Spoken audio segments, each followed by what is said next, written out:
भिखारन बनी डॉक्टर। एक बार की बात है, काशीपुर नाम के गांव में जगन नाम का भिखारी अपनी बेटी गौरी के साथ भीख मांगता था। जगन को साफ दिखाई नहीं देता था, इसलिए उसे कोई काम कोई नहीं देता था। वह अपनी बेटी को साथ लेकर भीख मांगने जाता था। गौरी को भीख मांगना पसंद नहीं था, वह पढ़ना लिखना चाहती थी। जब वह सेठानी के घर भीख मांगने जाती, तब उसके बेटे राजू को पढ़ते देख उसे अच्छा नहीं लगता था। यह देख सेठानी ताने देते हुए हरिया से बोलती, हरिया देख दरवाजे पर वही भिखारी होगा, उसे भीख देकर भेज दो। वैसे ही भिखारी भीख मांगने आते हैं और बीमारी फैलाते हैं। वैसे ही बीमारी फैली हुई है, कहीं मेरे बेटे को उनकी गंदी बीमारी न लग जाए। यह सुनकर वह दोनों वहां से चले गए। गौरी अपने पिता से पूछती है कि पिताजी, सारे लोग हमसे दूर क्यों भागते हैं? क्या हम गंदे लोग हैं? पिताजी बोले, अरे नहीं बेटा, बुराई तो हमारी गरीबी और इनकी सोच में है। गौरी बोली, पिताजी एक दिन मैं डॉक्टर बनकर आपकी आंखों का इलाज करूंगी, इस गांव में एक अस्पताल भी खोलूंगी। उसके पिताजी बोले, बेटा हमारे लिए 2 वक्त की रोटी खाना भी मुश्किल है, अस्पताल कैसे खोलेंगे? तभी उनके पास एक औरत आती है और गौरी को कहती है, अगर तुम हमारे टॉयलेट साफ कर दोगी तो मैं तुम्हें कुछ पैसे दूंगी। गौरी ने उनका टॉयलेट साफ किया और उन्होंने कुछ पैसे दिए, जिसे देखकर गौरी को बहुत बुरा लगा। तब वह सोचने लग गई, अब मैं डॉक्टर बनकर ही रहूंगी। गौरी अपने पिता को ले जाकर मंदिर के बाहर रहीम चाचा के दुकान पे खिलौने खरीदती और उन्हें सस्ते दामों में खरीद के उन्हें महंगे दामों में बेचती और उससे जो कुछ पैसे कमाने लगी थी वह उसी से अपना खर्च चलाती। फिर वह एक गांव की शिक्षिका से किताब लेकर सरकारी स्कूल में पढ़ने गई।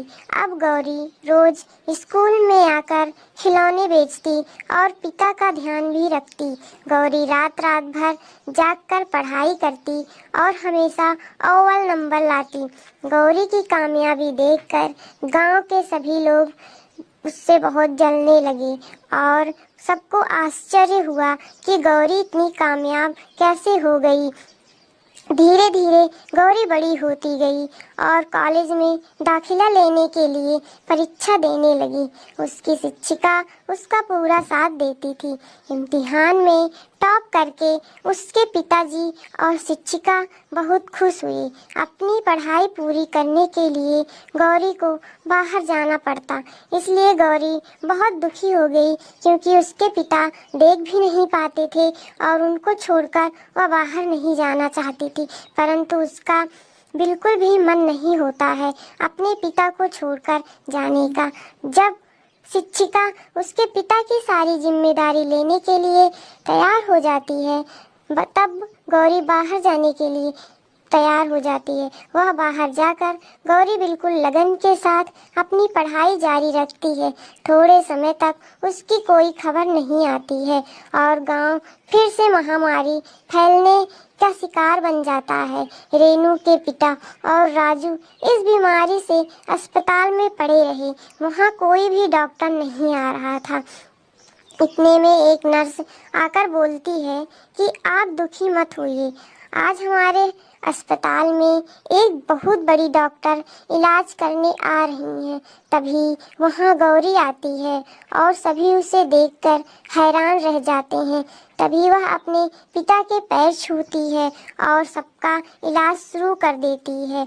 सबके इलाज के होने के बाद गौरी अपने पिता की आंखों का भी ऑपरेशन करती है, जिससे उसके पिता की आंखों की रोशनी वापस आ जाती है। गौरी को देखकर सभी लोग बहुत खुश हो जाते हैं और सभी लोग उसकी की गई इंसल्ट को शर्मिंदगी के साथ महसूस करते हैं और उससे माफ़ी मांगते हैं और सभी उसकी कामयाबी को देखकर बहुत खुश होते हैं और उसको माला पहनाकर उसका सम्मान करते हैं। इस कहानी से जो भी सीख मिली हो उसे कमेंट बॉक्स में ज़रूर लिखिए और हमारे चैनल को सब्सक्राइब करिए।